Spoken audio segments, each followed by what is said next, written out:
ചേട്ടൻ എന്താ ഇങ്ങനെ? മധുവിന്റെ ജീവിതത്തിൽ ഒരിക്കലല്ലേ ഉള്ളൂ. ആ, ഞാൻ ആദ്യം കുളിച്ചിട്ട് വരാം, പിന്നെ ചേട്ടൻ.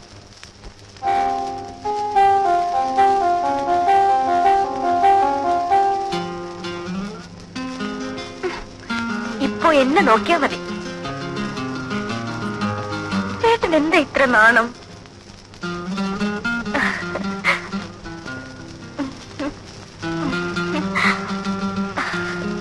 അമ്മ ഒരു കാര്യം പറഞ്ഞു. ഏതമ്മ? ചേട്ടന്റെ. എന്തു പറഞ്ഞു? പറയാം, ഇപ്പോഴല്ല, എങ്കിലും. ധൃതിയോ?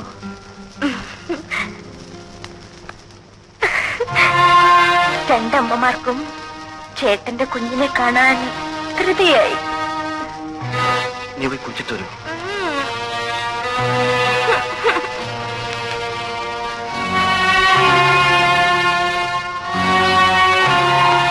Yes, come in.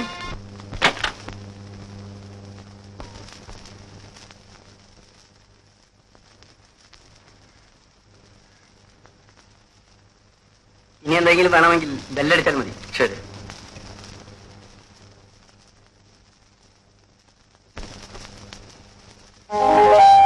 ആരാ ചേട്ടാ? ആഹാരം കൊണ്ടുവന്നതാ. ആ, ബ്രെഡ് റോസ്റ്റും കട്ട്ലറ്റും എല്ലാം കൊണ്ടുവന്നിട്ടുണ്ട്. ഇനി വല്ലതും വേണോ? അതൊന്നും പോരാ. പറയൂ, ബെല്ലടിക്കാം. ഈ ചേട്ടൻ എനിക്ക് എന്താ വേണ്ടെന്നറിയില്ലേ? ആപ്പിൾ ജ്യൂസോ? എന്തെങ്കിലും ആകട്ടെ. ആ, വരട്ടെ, പിന്നെ മതി.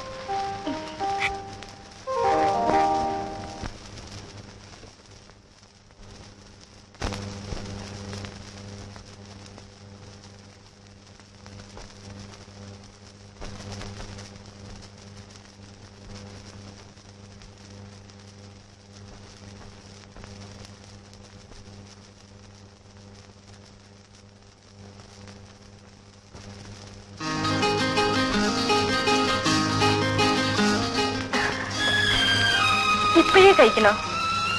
ആ ജോലി തീരുമല്ലോ. ഇപ്പൊ വേണ്ട, കുറെ നടന്നതല്ലേ, നമുക്കൊന്ന് കിടക്കാം.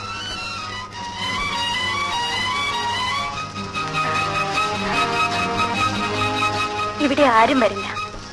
നമുക്ക് ഈ രാത്രി മുഴുവൻ നമുക്കുറങ്ങണ്ട. എന്നെ ആദ്യം കണ്ടപ്പോൾ ഇഷ്ടമായോ?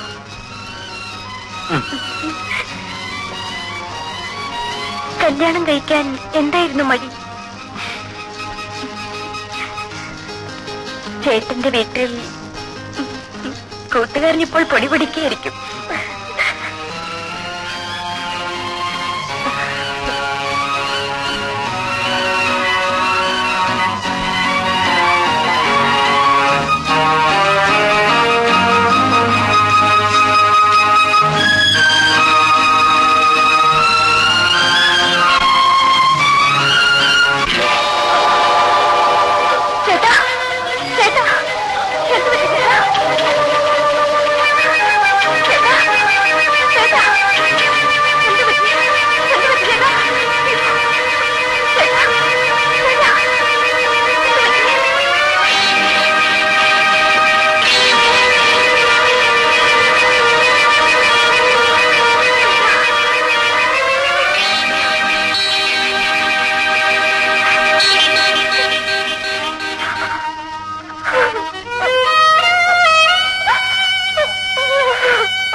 ആളകത്തുണ്ടോ? ഇതെന്ന് തുടങ്ങി? ഇന്ന് തുടങ്ങി. ഇതല്ലാതെ നിന്നെ കാണാൻ വേറെ ഒരു മാർഗവും ഇല്ല കല്യാണി. ഇതൊക്കെ നിന്നെ കാണാൻ കിട്ടിയ വേഷമില്ല. ഇന്നലെ വെളുപ്പൻ രാവിലെ വരെ നിന്റെ അടുക്കളവാതലിൽ ഞാൻ കാത്തുനിന്നു. ഇവിടെ ഒരു ചെറുത്താ ഉണ്ടല്ലോ, ചങ്കുവാശൻ. അയാളുണ്ടോ? നാശം, പുറത്തെവിടെ പോയിരിക്കുക. ആശ്വാസം. ആ, ഇവിടുത്തെ കൊച്ചമ്മ അമ്പലത്തിൽ കണ്ട ഉടനെ ഞാൻ സൈക്കിൾ എടുത്തോണ്ടിച്ച് പോന്നു. ഇനിങ്ങനെ എന്നാ മതിയാ? ഞാൻ അകത്തോട്ട് വരട്ടാ? അയ്യോ ഒന്നും വേണ്ട. ആ പേടിക്കണമെന്നേ, അതിനൊക്കെ മാർഗമുണ്ട്. നീ കഴിഞ്ഞോട്ട് നീട്ട്, നമുക്ക് വള ഇട്ടോണ്ടിരിക്കാം. വല്ലവരും കണ്ട സിമ്പിൾ വളക്കച്ചവടം. കല്യാണി, എത്ര നാളായി ഞാൻ നിന്റെ പുറകെ നടക്കും, നിനക്കെന്നെ വിശ്വാസമില്ലേ? കല്യാണി, കല്ലിലിട്ട് അടിച്ചാൽ പോലും പൊട്ടാത്ത വള. 1 വർഷം ഗ്യാരണ്ടി, 2 വർഷം ഗ്യാരണ്ടി ഇല്ല. വള വള വളേ. വേദനിക്കുന്നോ? 3 മതി. സാരമില്ല, അത് ആദ്യമായതുകൊണ്ടാണ്. നിനക്കിതുവരെ ആരും വളയിട്ടിട്ടില്ലല്ലോ, കണ്ടാൽ അറിയാം. അയ്യോ ചങ്കോശം വരുമെന്ന്. അയ്യോ എന്നാ ഞാൻ പോവാ. രാത്രി അടുക്കള വാതിൽ തുറന്നിടണേ. അടുക്കള വാതിലിൽ ഞാൻ കാത്തു നിൽക്കും.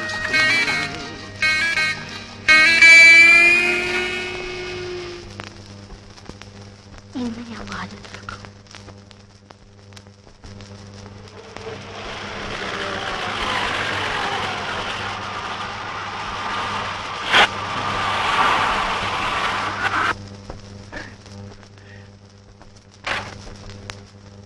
അല്ലേ 2 ആഴ്ച കറങ്ങാൻ പോകുന്നത് നേരത്തെ പോന്നു.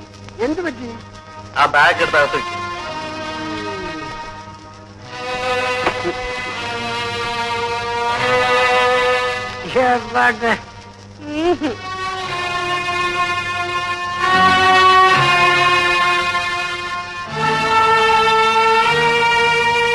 മധു, നിങ്ങൾ ദൂരെ എവിടെ പോകുന്നെന്ന് പറഞ്ഞിട്ട് പോയില്ലേ? പോയിട്ട് തിരിച്ചു പോന്നു. എന്താ മോളെ എന്നിട്ട് മുഖം വല്ലാതിരിക്കുന്നത്? എന്ത് പറ്റി? ഒന്നുമില്ല.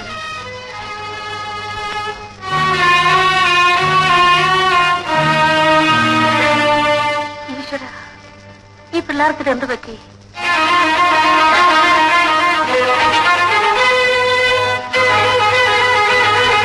എന്താ ഇത്? ഞാൻ എന്റെ വീട്ടിൽ പോകുന്നു.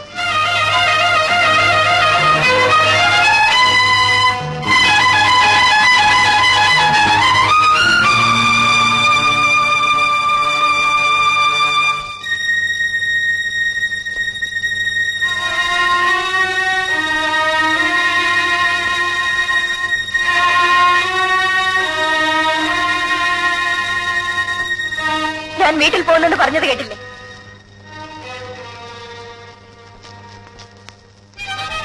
ഞാൻ എന്തിനിങ്ങനെ ഇവിടെ കഴിയണം? കാര്യം എന്താന്ന് പറയും. എന്റെ ദേഹത്തിന് എന്താണ് കുറവ്? ഒരു പുരുഷൻ ഇഷ്ടപ്പെടുന്നതൊന്നും എനിക്കില്ലേ? ഇല്ലെന്ന് ആര് പറഞ്ഞു? പറഞ്ഞാൽ പോരാ. കല്യാണം കഴിഞ്ഞിട്ട് എത്ര നാളായി? ഞാനും ഒരു സ്ത്രീയല്ലേ, എനിക്ക് വാക്കുകളില്ലേ?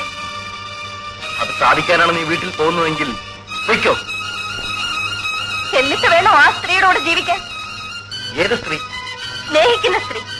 ഞാൻ അറിയാതെ എനിക്ക് മുമ്പ് ഇഷ്ടപ്പെട്ട ഏതെങ്കിലും ഒരുത്തി അമ്മ നിർബന്ധിച്ചപ്പോൾ എന്നെ കല്യാണം കഴിച്ചു. നീ സംസാരിക്കുന്നു. സംസാരിക്കും. എന്നെ കല്യാണം കഴിച്ച ആളിനോട് എനിക്ക് സംസാരിക്കണം. ഞാനൊരു വീട്ടുപൂർണ്ണമാണോ? അടിക്ക്, എന്നെ അടിച്ചുകൊണ്ട്. മതോ, എന്താടാ ഇവിടെ? എടാ എന്താണെന്ന്? എന്തുണ്ടായി മോനെ? ഒന്നുമില്ലമ്പേ. പിന്നെ ഇപ്പഴേ വഴക്കിട്ട് പിരിയാൻ ഇവിടെ എന്തുണ്ടായി? അച്ഛന്റെ സ്വഭാവം എടുക്കരുത്, പറഞ്ഞേക്കാം. കല്യാണം കഴിഞ്ഞിട്ട് 10 ദിവസമായിട്ടില്ല. അതിനു മുൻപേ നാണമില്ലേടാ നിനക്ക്? പറഞ്ഞില്ലെന്ന് വേണ്ട, ഇത് അന്തസ്സുള്ളൊരു തറവാടാണ്. അതനുസരിച്ച് ജീവിക്കാൻ നീ മറക്കരുത്. ഇവിടെ ഒരു പെണ്ണിനെ കല്യാണം കഴിച്ചു കൊണ്ടുവന്നാൽ അവൾ ഇവിടുത്തെ ആയിരിക്കണം, മരിക്കുന്നത് വരെ. മോളെ, പിണക്കവും പിണക്കവും ഒക്കെ എല്ലാവരുടെ ജീവിതത്തിലും ഉണ്ടാകും. നോക്കൂ, എന്റെ മുഖത്തേക്ക് നോക്കൂ. എന്നെ പോലെ വേദന അനുഭവിച്ചിട്ടുള്ള മറ്റൊരു സ്ത്രീ ഈ ലോകത്തുണ്ടാകുന്ന മോളെ. പെണ്ണുങ്ങൾ പലതും സഹിക്കണം. കുടുംബജീവിതത്തിന് വേണ്ടി നമ്മളാണ് പലതും മറക്കേണ്ടത്. എല്ലാം ശരിയാകും. മധു, നീ ലീവ് എടുക്കണ്ട. നിങ്ങൾ രണ്ടുപേരും കൂടി അവിടെ പോയി താമസിക്കും. കുറച്ചുനാൾ ഉത്തരവാദിത്വത്തോടു കൂടി ജീവിച്ചാൽ എല്ലാം മാറും. മോളെ, എന്നെ സമാധാനിപ്പിക്കാൻ ആരും ഉണ്ടായിരുന്നില്ല. നിനക്ക് ഞാനുണ്ട് മോളെ, ഞാനുണ്ട്.